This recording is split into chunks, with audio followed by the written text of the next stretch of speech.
berarti dia ada penderitaan yang dipendam.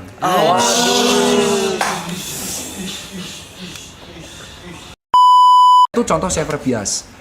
Ciri khasnya dia suka menyenangkan orang. Kalau happy harus dibagi, tapi lupa sama kebahagiaan diri sendiri. Cuk, menikmati cuk, Cina. Ciu, waduh, ngeri kali. Di sini mah kacau dok, apalagi di blok 10 detik. Aku bisa tequila tuh botol sendiri, tapi chill sendiri, sambil chill dikit-dikit. Wah, itu nggak kerasa sambil ngobrol. Enggak, tapi ada bedanya nggak? Apa? Sebenarnya mocil kita, cuma ada 1-2 orang ya. Iya, 1-2 orang. Nggak bisa. Nggak usah disebut sih. Ayo kejar lah. Ente ya? Udah kemalaman nih. Mana nih kejar nih? Tadi apa Telat nih, telat nih. Jam berapa nih telat nih? Ayo. Minum sebotol sendiri, intensitas. Iya, kalau minum sebotol langsung kayak entek gitu, Kamu nggak memberikan kesempatan ya nggak hati boleh. untuk chaos, no. Jadi ibaratnya piye ya, lain terangke ya. Pakai Tidak, analogi aja deh. Kamu tahu akuarium kan? Akuarium apa nih? Akuarium ikan itu kan ada filternya. Semakin gede akuariumnya, semakin asik bajingan kan. Ini mah dua ini cocok sih anjing. Aku nanya dong. Udah tobat. Istighfar, Rai. Gua anjing kan? Ya emang sih. Kau kok bisa ketemu sih orang-orang gini? Sabar. Bilang akuarium dia langsung matanya beda kan? Nah, tai ya. Gua cuma akuariumnya Ikan. Nggak perlu Dia tanya. dia tadi tanya akuarium apa? Ya akuarium itu ikan. Iya, tahu. Begitu Emang kau ada ngomong, apa lagi? begitu kau ngomong itu langsung ya Allah. Loy.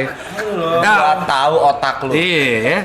Jadi akuarium ikan, semakin gede akuariumnya, itu filternya gede ya loh. Iya benar. Nah, kalau kau filter hatinya kan nggak bisa gede-gede, kau Benar. langsung gocok, ya hati nggak punya kesempatan untuk memfilter dong, menumpuk airnya. Nggak boleh berarti itu. Makanya minum segojokan botol sama minum kecil-kecil itu beda efeknya. Iya, benar. Kalau langsung segojokan, Langsung. rese orangnya, karena langsung chaos, langsung masuk otak itu. Itu loh bang. Ya kita budayakan ya sekarang ya guys. Kecil-kecil aja gitu loh, tapi budayakan aku sih lebih ke campur tonik Jangan aja. incer target gitu. Asu. Oh sama betul, arak Bali itu memang enak karena dicampur kopi. Ark balik. Arak Bali. Arak Bali itu ada yang Kopinya dia. ada yang kopi, jadi alkohol Bali itu ada yang produk lokalnya Bali itu alkoholnya ada kopinya. Wow itu rasanya jos. Itu dulu dijual di Bali sama dulu disempet di M Block, nggak tahu sekarang masih ada apa nggak. Tapi alkohol sama kopi kalau gimmick itu sebenarnya nggak apa-apa tuh. Nah itu arak Bali itu sebenarnya nggak apa-apa. Jadi kayak kita lagi americano. Habis itu Sejam minum alkohol. setelahnya kita minum si. Nggak apa-apa. Nggak apa-apa berarti ya? Iya nggak apa-apa. Lebih bahaya kalau energy drink. Oke. Oh kamu belum pernah? Selama ini tuh nahan kayak karena ngerinya ke lambung juga. Jadi kayak kalau ngopi nggak mau. Oh nggak apa-apa. Nggak apa-apa. Yang bermasalah tuh kalau kau makan banyak. Misal kamu makan nasi banyak terus minum alkohol, tak jamin muntah itu. Jadi makannya itu jangan kebanyakan kalau kamu mau menikmati. Kalau enggak tambah rese karena gulanya jadi jeblok.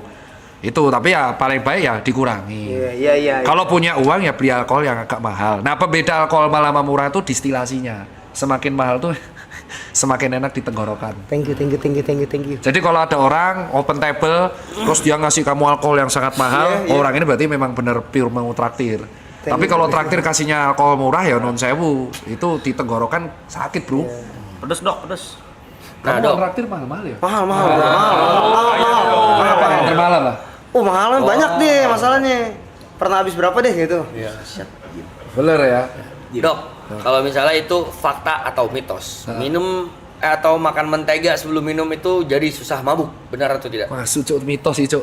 Mitos. Enggak, susah mabuk. Kalau mau susah mabuk jangan pernah alkoholnya dicampur-campur. Dan minumnya tuh per gelas. Itu alasan minumnya per slokinya. Itu kesel banget ya kalau ada yo pernah biasa kayak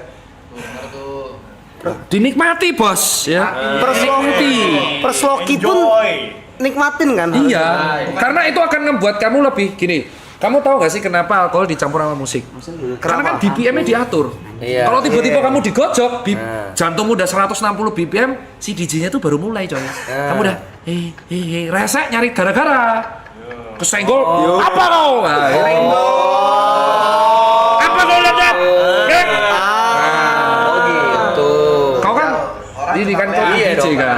Mungkin nggak kamu tiba-tiba di awal-awal langsung Main hardstyle. oh, nggak mungkin dong. Pelan-pelan dong masih. Pelan-pelan. Iya, itulah. Oh gitu. Gitu. Thank you for info loh dok.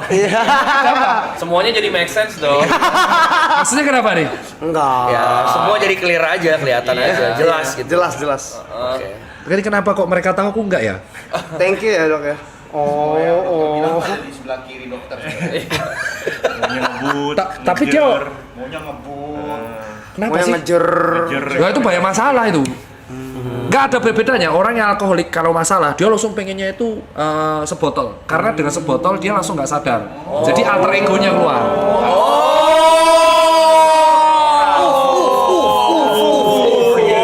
Alter ego jadi keluar ya. Alter egonya. Alter ego tuh nggak bisa keluar kalau kita logis. Jadi kalau kita logis sadar nih, kita sadar. Ini kan kita dilihat banyak orang, berarti kita tahu baik dan buruk dong. Tahu konsekuensi. Betul. Nah, ini waras. Betul. Nah, kalau misalkan dia langsung minum buru-buru, itu kan dia logikanya kan di bagian otak bagian depan tuh membedakan baik buruk langsung hilang. Itu yang keluar pure alter egonya. Fenomnya tuh dok ya. Ya di dalamnya, iya. Jadi kalau alter egonya misalkan lagi sedih, dia bisa nangis-nangis. Ini apa ya? Gak ada kok, gak ada briefing ya. Kalau alter egonya misalkan anak kecil, misalkan dia di pas masa kecilnya orang tuanya gini atau dia lagi permasalahan pelik banget, nanti alter ego anak kecilnya yang keluar. Tadi dokter bilang ini nggak di briefing nih. Enggak. Kenapa emang? Nggak apa, kayak Kita kayak ada segmen baru deh dok. Jadi kalau misalkan teman-teman punya teman gitu kan, Punya lagi teman. nongkrong, dia tuh buru-buru naik botol, terus resek. Nah, reseknya tuh alter egonya. Ya dilihat dia lagi bahas apa tuh. Kalau yang dibahas topik itu terus sambil nangis-nangis, oh berarti alter egonya tuh masalahnya terpendam banget gitu. Gitu. Kan ada psikolog kan kemarin kan? Iya dok. Untuk memancing alter ego tuh harus dibuat kayak gitu. Nah, ini ketahuan. harusnya Oh gini. Kalau alter egonya ketawa-ketawa, wah kalau dia marah-marah suka mukulin orang, berarti dia ada permasalahan pelik yang membuat emosi dipendem terus. Makanya ketika alter ego keluar mukulin orang. Itu bahaya itu. bahaya. Kan sering kan kayak alter ego keluar tuh saudara yang nggak apa-apa bacok-bacokan. Iya. Yang kasus tuh kayak kakak adik mabuk tiba-tiba ditusuk kakaknya atau temennya ditusuk atau mungkin selama ini dia tuh kesel sama si A tapi dipendem. Biasa, Begitu iya. dia alter egonya keluar dia nggak sadar. Jadi kalau nangis ya itu berarti masalahnya dipendem. Jadi dia nggak bisa cerita. Hanya bisa cerita kalau ada alkohol. Makanya jadi alkoholik. I see. Beda kalau orang yang ngecil, dia nggak punya masalah atau memang pure hanya untuk mingle atau nongkrong, dia minum tuh sloki, Iya, sebotol iya, habis iya. beli lagi. Iya, Kalau langsung wah, Banyak masalah tuh dok ya. gila, Masalah ya. Di botol sampai 6 9 gitu banyak masalah. Banyak ya. Gitu campur-campur. Kalau 9 gitu, berarti Nah, terus masalahnya permasalahan kedua, orang yang mentraktir ini harus dicek. Ketika dia mentraktir, dia lebih sering menyenangkan orang atau menyenangkan diri. Menyenangkan orang. orang. Berarti dia ada penderitaan yang dipendam.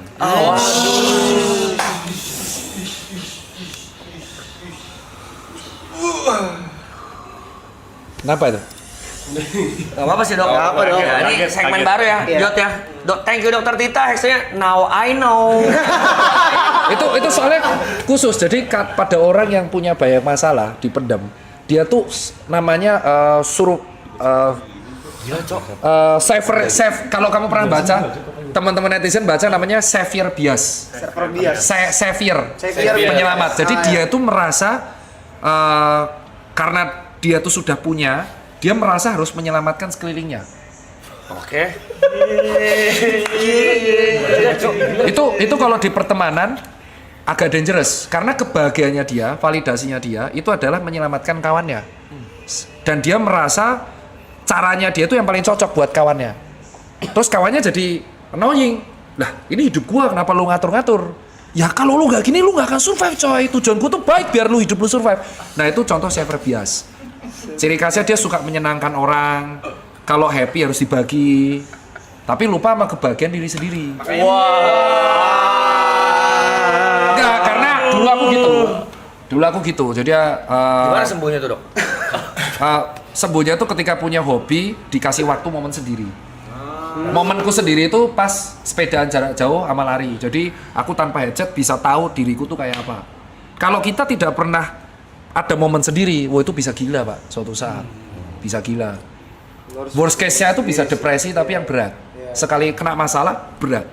Misalkan gini, amit-amit, misalkan si A ini masih saver bias, suka traktir, suka apa, alter ego-nya baru keluar, tiba-tiba kalian pergi, ya itu depres nih, pasti, gitu. Enggak, itu bukan siapapun ya. A-nya itu apa? Si B lah, si B. B-nya itu GB. Tapi itu tuh ngeselinnya adalah permasalahan itu tuh sering tidak dianggap sepele karena mungkin aku ngeselinnya tuh kalau lihat follower, ya lu kan kaya raya, masa sudah kaya gak pernah bersyukur. Nah, depresi atau permasalahan hidup itu tidak ada kaitannya sama finansial. Benar. Itu yang harus orang tahu. Jadi bisa jadi dia miskin secara finansial tapi dia happy hidupnya. Jadi dia nggak masalah, atau dia tuh kaya secara finansial tapi secara psikis tuh dia hancur lebur. Jadi dia kebahagiaannya itu membagikan uang gitu loh. Piye ya? Aku pernah ketemu soalnya pasien di rumah sakit jiwa Magelang, itu hobinya Izin ngerokok tuh. kok tumben gitu. Oh iya, nggak apa-apa. Kok pergi dia? Enggak. Itu Merasa ngerokok. lagi merasa asem ya. Asem. Jadi itu dia hobinya bagi-bagi itu sebenarnya perlu ngobrol lebih lanjut kalau misalkan masalahnya nggak kelar. Dangerous itu. Salah satunya harus Di situ tuh. Nggak apa-apa. Salah satunya harus distract sama Hobi. nyari hobi. hobi. Jadi dibiarin sendiri. Harus sendiri. Hobi yang bisa sendiri, nanti dia bisa recover. Kalau aku dulu recovernya hampir 4 tahun. 4 tahun. 4 tahun. Baru aku makanya aku tuh lari nggak bisa sama orang. Gitu. Geter dikit egonya keserang. Kalau misalkan punya teman yang depresi, sebenarnya kita mesti ngapain sih, Dok? Iya, berat. Jangan pernah ngomong, ya lu mah enak, gua kan. Jangan pernah ngomong itu. Apa hal Orang depresi itu ada dua. Kalau dia suka cerita, dengerin aja. Dia nggak butuh pendapat kita, dia nggak butuh validasi kita, dia hanya butuh didengar, itu tok. Jadi mau dia serese apapun dengerin. Karena aku pernah kemarin temanku yang mabuk pas lari, karena aku enggak, dia nangis di depanku terus. Ya tak dengerin, ya itu seneng dia. Besoknya dia lega. Itu yang pertama. Kedua, yang repot itu kalau nggak mau cerita. Nggak mau cerita, tapi di luar tuh happy, tapi dia nggak mau cerita, ini agak berat. Nah kalau kayak gitu harus dimotivasi untuk sendiri, break dari kebiasaan, break dari iya, break dari rutinitas. Dari rutinitas, ya. Mencari bukan break. Kalau rutinitasnya misalkan kerja 9 to 5 ya dia break dari situ dulu. Mau cuti gitu Iya. berapa hari liburan. Iya, betul. Jadi memang betul definisinya kalau ada orang depres tuh kadang tergantung. Nah, kalau kamu punya temen yang kayak gitu, lihat temenmu itu depresi kenapa dulu. Kalau dia memang hobi cerita dengerin, jangan di-compare. Karena dia nggak butuh pendapatmu. Shit. Iya benar-benar. Kalau kamu ngasih pendapat salah, dia besoknya bisa suicide. Nah itu yang aku lihat di Twitter sama di TikTok. Ada orang curhat terus di komen kan. Ya karena memang mungkin dia menggunakan medsos buat pelampiasan. Yang paling parah ada orang depres menggunakan fake account untuk melampiaskan kekesalannya. Itu ada. Dulu aku benci banget sama hate speech. Dokter Tirta Rambut Pink kan resek karena aku nanggepin semua haters kan. Ternyata aku baru belajar banyak orang menggunakan fake account tuh buat melampiaskan emosionalnya tok. Karena pusing di dunia real. Jadi diceng-cengin aja. mereka depresi sebenarnya? Iya. Itu ternyata. Itu tapi lu nggak apa-apa kan? Jadi nggak enak aku. Nggak apa-apa. Aman dok. Aman. Dok, gara-gara olahraga emosi dokter jadi stabil gak atau gimana? Iya, lebih stable. Kebetulan lebih stable. Olahraga Kebetulan, tapi nggak harus. Ada orang yang olahraga jadi emosional. yang olahraga. Contohnya boxing. Bukan, bandingin data. Jadi iri. Kok temenku, misal Aloy nih, misal gini deh. Misal dia tiba-tiba lari, lu lari. Tiba-tiba dia half marathon bisa cuma 1,5 jam.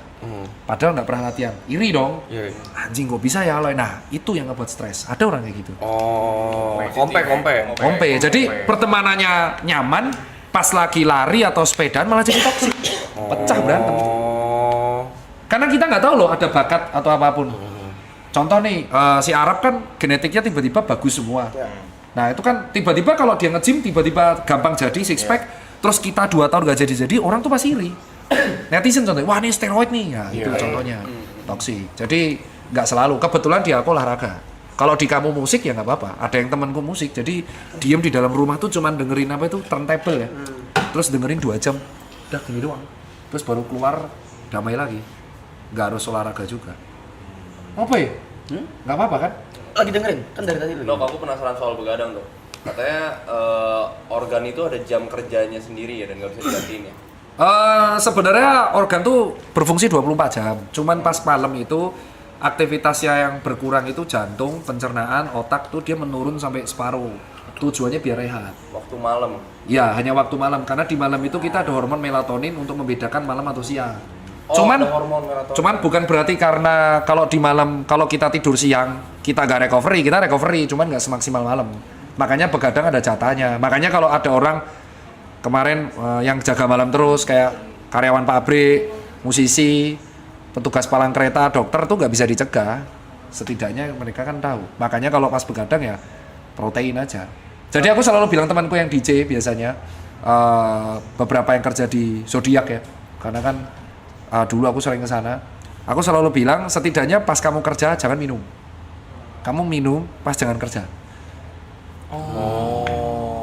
Relate gak? Jadi pas kamu kerja minumnya dikit atau jangan sampai mabuk. Tapi pas kamu nggak kerja silakan kamu chill. Oke kan nggak mungkin dong nggak minum kan kerjanya di klub. Oh ya oke. Sejak saat itu dia lebih normal hidupnya. Mau nanya lagi dok, itu cara badan ngebedain siang sama malam tuh maksudnya gimana? Ya ada hormonnya. Ada hormon. Ya namanya melatonin. Jadi tubuh kita itu ada hormonal yang kayak tahu ini malam nih. Makanya kalau kamu pesawat ada jet lag. Karena tubuhmu jadi bingung. Perasaan di Indonesia malam deh. Pas di sini kok jadi siang. Nah itu jet lag jadinya. Oh ada hormon. Iya ada hormonnya. Ya nggak apa-apa kan? Soalnya kamu jadi drop moodnya. Ada salah ngomong? Enggak drop. Memproses. Lagi berpikir ya. Yuka penghidang pertanyaan. Beyond kesehatan lebih utama. Ya kalian belum break ya. Aku belum pernah lihat kamu break masalahnya. Kayaknya kamu tuh saranku sih kalau sebagai pernah ketemu Arab di Gading sampai sekarang kayaknya harus pernah. Jepang. Ke Jepang. Kemarin September sempat ke Jepang 2 minggu. Tapi konten kan? Enggak ada kamera, enggak ada kamera. Ya harus break. Bener jalan-jalan doang ya. Ya harus break setahun sekali. Kalau nggak gila kau Arab. Ya. Gila tuh. Soalnya aku pernah di titik gila itu recovery masih itu sendirian. Tapi cocok ya, nggak ada apa-apa kan? Nggak enak nih, nggak enak. Aman ya. Dok, lari bisa bikin tua. Ya, enggak. Soalnya gini, Dok. Kasih tau ya. Saya apa? Soalnya kurang lebih yang tadi diceritain itu yang kita suka ledek-ledekin dan bercandain make fun ke Arab. Oh ya? Ya, Arab tuh orangnya on point, gitu, bro. dia tuh. Dan semua yang kita bilang tuh bener. iya? Bener. Itu on point. Pokoknya kita dar-dar dulu. Kok bener semua gitu. Kocok bener. Benar. Viewers pun tahu dok itu. Dia adalah tipikal orang yang lebih senang kalau orang lain senang dulu. Wah, itu server bias ya? Ya. Jangan Rap. Itu Jangan ragu-ragu. server bias itu akan mulai gila kalau circle hilang. Temen tuh nggak ada yang abadi. Jadi satu-satu yang bisa nolong kita ya diri kita. Jadi piye ya, kalau dulu tuh kan aku server bias, cuman kalau advice-ku yang terakhir tuh ketika nanti kamu tua, nanti yang bisa menemani kamu itu hanya orang yang paling dekat sama kamu. Misalnya istri anak tuh. Nggak harus teman dekat. Nah, malah yang kamu harus pastikan adalah kalau validasi masih menolong orang yang kamu tolong ketika tua tuh belum tentu akan nolong balik. Nah itu yang harus kamu garis bawahi. Dan mereka tuh sebenarnya nggak peduli dia nolong kamu apa enggak. Tegas saja. Jadi ini temen aku nolong, that's it, selesai. Kamu nolong, that's it, selesai. Tapi jangan kamu terusin dan merasa responsibel bahwa dia tanggung jawabku. Oh iya. Itu yang harus dikurangin. Bedain. Kalau nggak gila kita. Soalnya biasanya orang-orang seperti itu wafatnya stroke pak.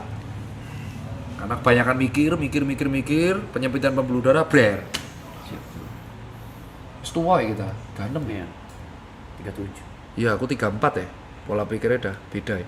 Agak dalam ya. Lumayan. Tapi ini Tapi itu yang... aku nggak bermaksud loh ya. Enggak. Ini juga enggak. Iya, Kita juga Nggak enak aku. Enggak dong. Justru kamu kan jadi tahu. bagus. Malah bagus. Oh lari tuh, ya kalau bikin tua kalau misal kamu kena UV.